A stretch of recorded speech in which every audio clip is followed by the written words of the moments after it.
Now, a Target 12 investigators exclusive revealing a no-bid contract. We've uncovered the state fast-tracked a deal worth nearly $250,000 to assess the Rhode Island State Police. In fact, documents we found show state police officials hadn't even applied for permission to hire an out-of-state consultant when they announced they had awarded the contract. Let's get right to Target 12 investigator Tim White with the exclusive details. This assessment of the state police is already well underway, and in documents we obtained, officials claim the firm they hired is the only practical available vendor in the country that could conduct this evaluation. On February 17th, the state police announced they'd hired a national law enforcement expert to review the agency's diversity and recruitment procedures. State police leaders have long acknowledged recruiting a diverse force is a challenge. The price tag for this new review, $225,000. By law, any state contract above $5,000 must go out to bid. So Target 12 asked for the bidding documents for the state police evaluation. What we got back? This form, called a non-competitive bid request. It asks the state purchasing agent to waive the bid process in this case, citing a state law that allows no bid contracts for experts if there is only one practical available vendor that can fulfill the contract. The timeline here is important. Remember, the state police put out the press release announcing the hire on February 17th, but records show Colonel Anna Sumpico didn't fill out the form asking to avoid the bid process until February 22nd. That's 5 days later.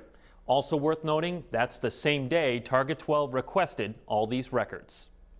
The Division of Purchases approved the no-bid request on March 2nd. And I don't want to get into the weeds. Obviously, I'm not involved in every procurement that the state does, but I'm sure they followed whatever the appropriate process is. Governor Gina Raimondo tells Target 12 the consultant, Terrence Gaynor, was on her radar screen before she promoted Sumpico to colonel. He was recommended to my staff from a number of different sources, and then I kicked it over to Colonel Sumpico, and she met with him. I think she met with other people as well.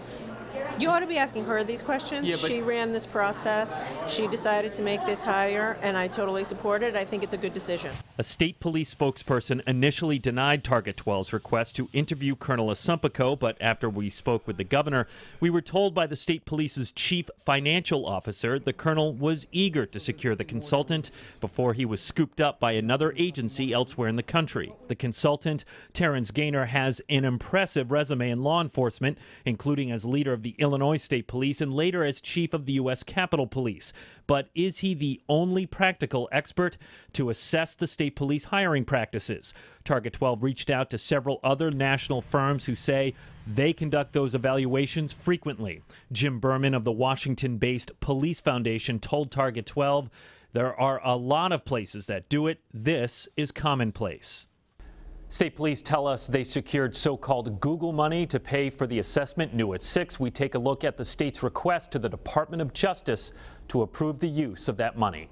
With the Target 12 investigators, Tim White, Eyewitness News. We have new details now in the Target 12 investigators exclusive revealing a no-bid contract. At 5, we showed you how the state fast-tracked a near $250,000 contract to assess the Rhode Island State Police. And new at 6, we examine how the state is going to pay for this new evaluation. Let's get to Target 12 investigator Tim White, who has the exclusive details. Among several items, this evaluation of the state police happening right now is looking at recruitment and hiring, focusing on diversity, something leaders there have acknowledged is a challenge. On February 17th, Colonel Anna Sumpico announced law enforcement veteran Terrence Gaynor had been hired as a consultant to conduct a wide-ranging review of the storied law enforcement agency. But a Target 12 investigation found Gaynor's hiring had not yet been officially approved by the State Division of Purchasing. Sumpico applied for a no-bid contract on February 22nd, the same day Target 12 requested the documents on Gaynor's hire. The contract was approved March 2nd. He came highly recommended, I think, from my general counsel as somebody who has a great reputation in the industry. Governor Gina Raimondo confirms for Target 12 her office brought Gaynor's name to the state police twice. both before and after Asumpico took over. When I interviewed the new colonel, she felt strongly that it was an opportunity to have a fresh look at all the practices and procedures.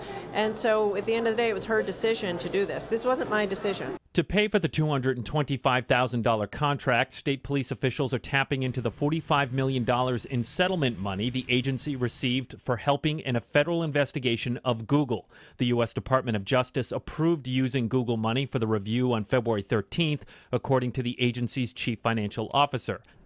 According to the contract, Gaynor's finished report on the state police will be handed over to Colonel Asumpico within 6 months.